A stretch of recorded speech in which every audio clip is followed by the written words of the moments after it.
Hello seventh class, welcome to the online classes presented by AMM public school. बच्चों, आज आपका हिंदी का turn है, तो निकालिए अपनी हिंदी की बुक। तो हिंदी की बुक में देखिए बच्चों, चैप्टर 11 है आपका निष्ठुर अनुकंपा। ये है आपका पेज नंबर 82 पर। तो आज हम पढ़ेंगे बच्चों चैप्टर निष्ठुर अनुकंपा के बारे में। देखिए यहाँ पर बच्चों ये एक कहानी है और इसको हम अच्छे से पढ़ेंगे। देखिए यहाँ पर किसी शहर में एक कुलीन परिवार रहता था। उसके 4 भाई थे। परिवार की जायदाद और धन दौलत बर्बाद हो चुकी थी। चारों भाई हुनरमंद और पढ़े लिखे थे, फिर भी वे अपनी खानदानी इज्जत के कारण कहीं कोई नौकरी चाकरी या काम धंधा नहीं कर पाते थे। घर की गरीबी दिनों दिन बढ़ रही थी। घर की स्त्रियों के आभूषण भी वे लुके छुपे कम दामों में बेच चुके थे। आखिर वह स्थिति भी आई जब घर में कुछ भी न बचा और खाने पीने के लाले पड़ने लगे। अब क्या किया जाए। उनके घर के पास बगीचे में सहीजन का एक पेड़ था। उसके फलने का मौसम था। लंबी लंबी और हरी हरी सहीजन की फलियां डालियों पर लटक रही थी। जब शाम हो जाती और चारों तरफ कुछ सन्नाटा छा जाता तो उन चारों भाइयों में से कोई एक उस पेड़ पर चढ़ जाता और फलियों को तोड़कर नीचे गिरा देता। कुछ रात बीते एक कुजड़िन आती और सहीजन की फलियां खरीद कर ले जाती। इससे जो थोड़े से पैसे मिल जाते, उसी से उनके परिवार का निर्वाह होता। बच्चों कुंजड़िन किसे कहते हैं? कुंजड़िन कहते हैं यहाँ पर सब्जी बेचने वाली को। तो बच्चों, वो जो सब्जी बेचने वाली थी वो उनकी फलियां खरीद लेती थी। दीपावली के बाद एक दिन उनका एक रिश्तेदार उनके घर आया। उसे इन लोगों को बुरी दशा की जानकारी न थी। जब भोजन तैयार हुआ तो बड़े भाई ने बहाना बनाया, आज मेरा सोमवार का व्रत है, मैं खाना नहीं खाऊंगा। तो बच्चों, एक ने कहा आज मेरा सोमवार का व्रत है, मैं खाना नहीं खाऊंगा। दूसरे ने कहा मेरे पेट में दर्द उठ रहा है, डॉक्टर ने खाना खाने को मना किया है। तीसरे भाई का कहना था कि उसे अपने दोस्त के घर दावत में जाना है और वह शरीक न हुआ। उसने सबसे छोटा भाई घर में आए हुए मेहमान के साथ खाना खाने बैठा। 2 थालियों में थालियां लगाई गई।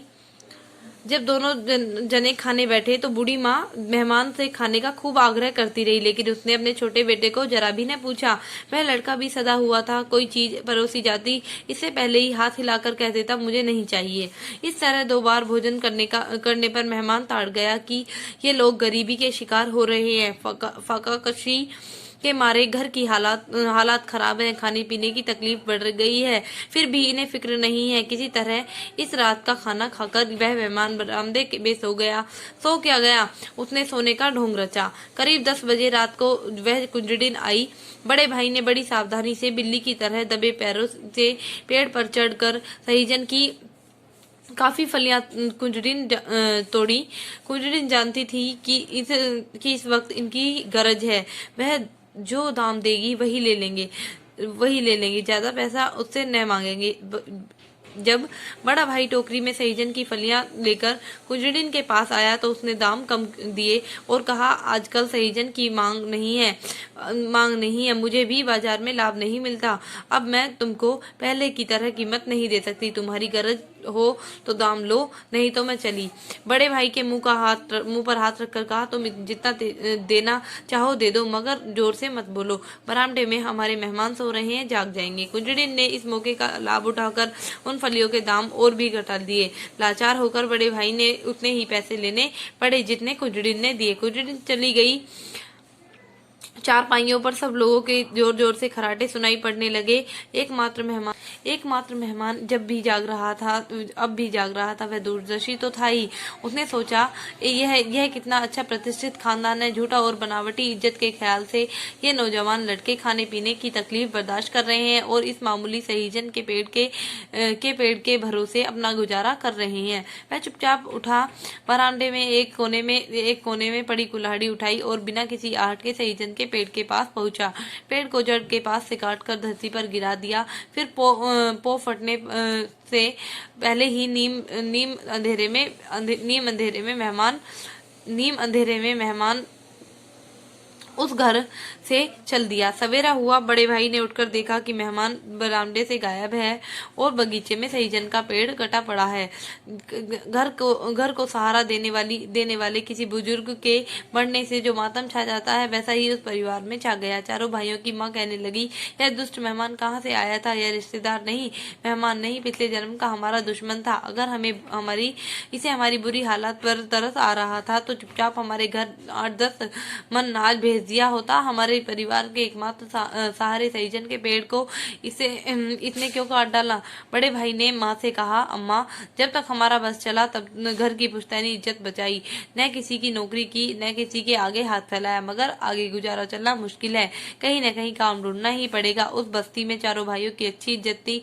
अपने खानदान और अपनी ईमानदारी के लिए वे काफी प्रसिद्ध थे। जहाँ जाते वही लोग उनसे अच्छा बर्ताव करते। एक बड़े धनी मानी सज्जन ने बड़े भाई को अपने यहाँ नौकरी पर रख लिया। अन्य भाई भी कहीं न कहीं लग गए। 1 साल बीत गया। चारों की हालत अच्छी हो गई। घर का कामकाज भी ठीक चलने लगा। घर में दूध की कमी भी नहीं रही। दूसरी दिवाली आई, वही मेहमान फिर उनके घर आया। उसने कबूल किया कि आंगन का वह पेड़ उसी ने कुल्हाड़ी से काट गिराया था। इस कठोर कर्म के पीछे उसके दिल की नेक नियति थी, कोई खराब इरादा न था। घर के लोग भी यह अच्छी तरह जान गए थे। उन चारों भाइयों ने बड़े प्रेम से अपने मेहमान की खातिरदारी की और उसे विदा करते समय कहा, उस दिन आपने हमारा सहीजन का पेड़ नहीं काटा, मानो हमारी काहिली और बदकिस्मती को काटकर फेंक दिया था। अगर आप हम पर तरस खाकर 10-5 मन नाज हमारे घर भेज देते तो हम और भी नीचे गिर जाते, पूरे बुजदिल बन जाते। आपने हमारे आंगन का पेड़ गिराकर हमारी गिरी हुई किस्मत को भी ऊंचा उठा दिया। दुनिया में भाई बंधु हो तो ऐसे हो। बच्चों, हमें हमेशा कभी भी आलस नहीं करना चाहिए, अपना काम टाइम से करना चाहिए। और यही बताया गया है इस चैप्टर में कि हमें कामचोरी नहीं करनी चाहिए। कोई भी काम छोटा या बड़ा नहीं होता, हमें काम करना चाहिए। ठीक है, तो बच्चों, ये चैप्टर आपका कंप्लीट होता है। ये आपको अच्छे से रीड करना है और इसी के साथ साथ इसके शब्दार्थ हैं, ये आपको अपनी नोटबुक में करने हैं और क्वेश्चन आंसर्स भी आपको अपनी नोटबुक में करने हैं। ठीक है बच्चों, तो बच्चों मिलते हैं नेक्स्ट वीडियो में। Thank you.